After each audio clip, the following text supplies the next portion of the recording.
Okay, at some point, the camera is going to fall. Just be aware. Greetings, people of Earth. My name is Jax, and today we are talking about navigating gay culture.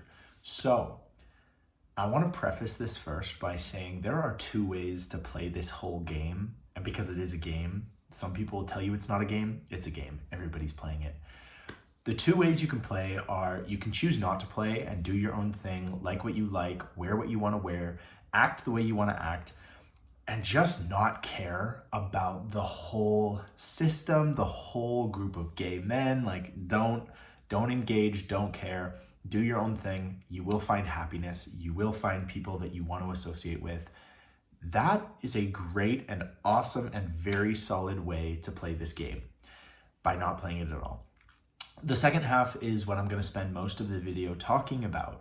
And essentially, this is going to be all of the little nuances, the little things that if you understand, you can navigate this whole world much more effectively. And you do not have to pick one side or the other, okay? I want to say that, like, there is nothing wrong with figuring out how all of these little things work and how these like nuances work, and still choosing to do your own thing and like what you like. It's actually probably preferable to understand what's going on and then not associate with the whole process and this whole game, okay? So when I talk about navigating the gay community, what I'm referring to is sort of the inherent community that is created by, all of us being gay. It creates this inherent community of people who are tied to the community by a similar interest. We're all gay. This is how it works. We like gay stuff. We listen to gay music. We watch gay TV, gay movies. We focus on gay celebrities. Like, it's just what we do, okay? And so when I'm talking about navigating it, I'm talking about sort of the community that is generated regardless of where you live and what you're doing. Like, if you live in a rural community, odds are there is a whole community of people and subgenres of people who are interested in sewing, interested in going to church, interested in, working at the local stores, sports. Like communities are just generated because a group of people live in proximity to each other.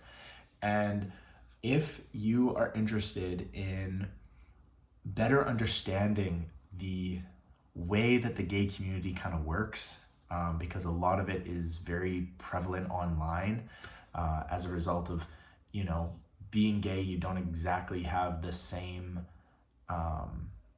you don't start at the same position as everybody else. And so because of that, and because we all have this tied community, we're kind of tied to each other regardless, and we're more focused online because, one, it's easier to find each other, and two, it's kind of how we have generated our sense of identity is through online communication and being able to talk to people like that. So that is kind of what we're discussing today. Like I said, you don't have to play the game, but you should know what the rules are and how it works. So this video was basically inspired by sort of frustration when I talk to some of my friends. They're like, oh, well, I thought you had a boyfriend. And I'm like, no, what? Well, everyone's saying you do. I mean, who's everyone? What do you mean? Well, like everybody online, like the whole community is like saying that you're dating someone. And it's just like, what? Okay. This is weird. People are talking about me behind my back and making assumptions about me and rumors. And what it did is it made me realize that I have not been playing the game, which is fine. I don't care. People can talk about me all they want. But it made me think of people who don't quite, like 5 years ago, if you had asked me how the whole gay community works and all this stuff, I would have no idea. Now I have a much better idea of it. I have friends who essentially keep me updated on like what's going on, like who's doing what, gossip and so like the community that I'm attached to is attached to like the geographical area that I live in, roughly. So, Alberta, Canada, but it does extend like larger into sort of all of Canada. And I don't know, maybe this is my experience, it's not the same, but in my experience, The community of people I'm tied to, I see them all the time out at bars, restaurants, clubs, all that kind of stuff. They message me on all kinds of social media platforms. I encounter them. I run into them in my daily life. I don't know, I just encounter this whole kind of thing. And I think some people are not going to have that experience at all, especially if you were closeted or newly out and proud. But just the sheer fact of being gay and going out to a pride parade or dating, you start to just meet people and you start to associate with people, and then you meet friends of friends, and in my experience, this is kind of how you get introduced into this whole community. And that's when the sort of judgment and rumors and all of this kind of stuff develops, because what's your sense of style? What's your sense of music? What kind of gay guy are you? Are you a gym gay guy? Are you a dance gay guy? Are you a music head? There are so many subgenres, and I mean, we use words like twink and bear and otter and all of these terms that try and categorize us by our physical bodies, by what we dress like, by how we act, if we're very feminine, if we're very masculine. There are all these different nuances that essentially are used to distinguish and essentially divide people into different categories of people, and into different categories of gay. And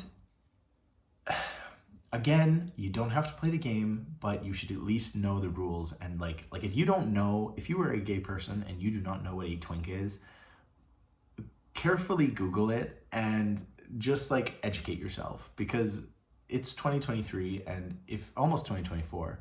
And if you don't understand some of these terms, I don't know. I think having these terms gives you a better description of what's going on and who is who and what beliefs are believed.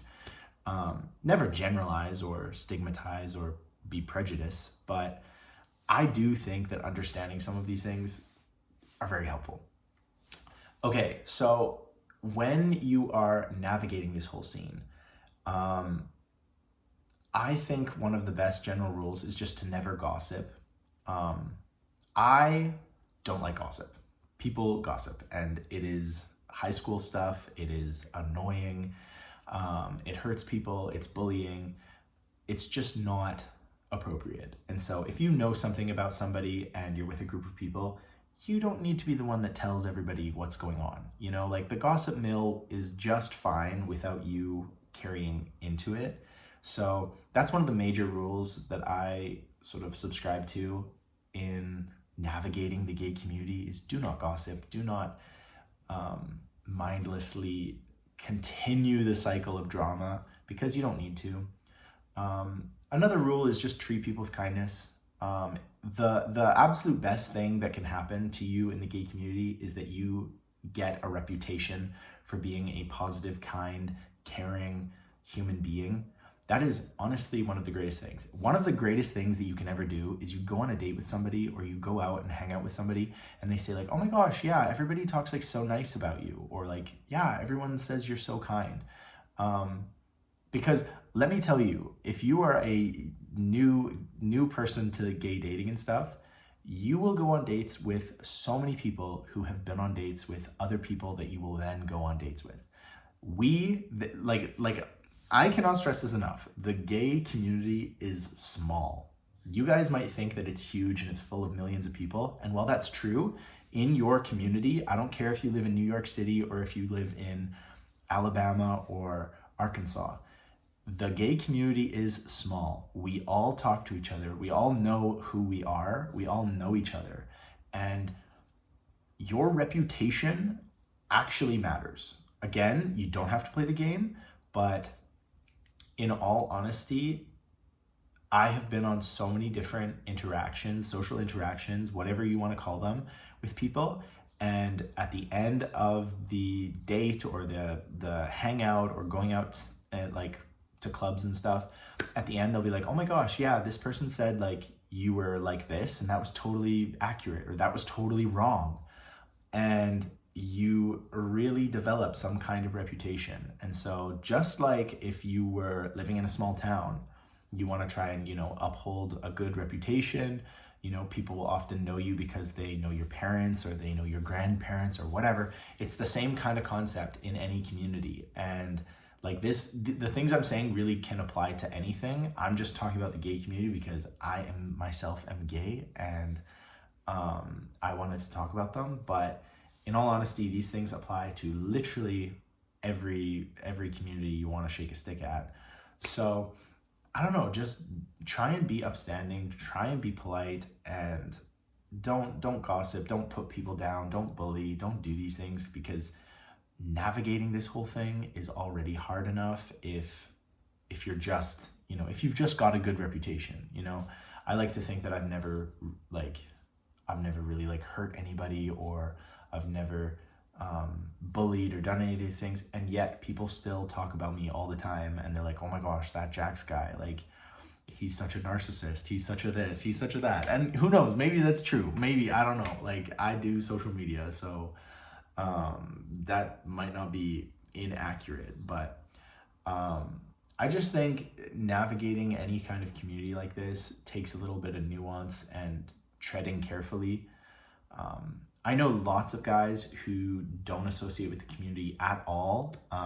Oftentimes they've had really bad negative interactions with specific people or events or things like that, and then they just swear off of it, and they're saying, I'm never gonna do that again.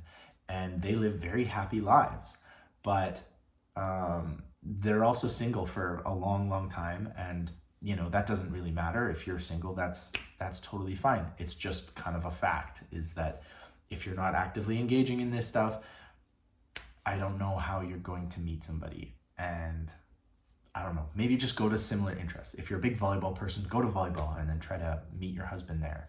But I think those kinds of concepts are important. I hope this isn't just like a useless video that's gonna throw away or that you don't take anything from. But essentially, navigating the gay community is complex, and it takes some careful footing, essentially. Just watch where you step, because you don't want to step on anybody and you don't want to step in anything. So I don't know, guys.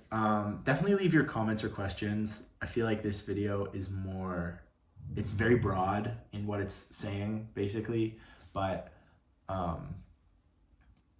essentially, if you can figure out who you are as a person and who you want to be, and have genuine interests and likes that you enjoy, that you don't care if anyone else enjoys, you will meet people that you want to engage with and respond to, and then you can avoid the rumor mill and the whole drama that is, running into people that you don't want to run into and having to deal with, oh, well, I thought you died, or I thought you did this, and having to sort of set the record straight and then realize that a whole bunch of people around you are snakes, because that is not a fun thing that sometimes happens. So yeah, that's really all I'm gonna say today. Again, leave comments and questions. I'm gonna answer questions down below if anybody has questions about sort of navigating it or those kinds of things. I think I'm gonna do a video soon about sort of coming out and the drama of it. I know I've done a video like that before, but I think it needs updating. So if you have questions about coming out or things like that, I'm happy to look at them and, give my opinion. I'm not exactly the grand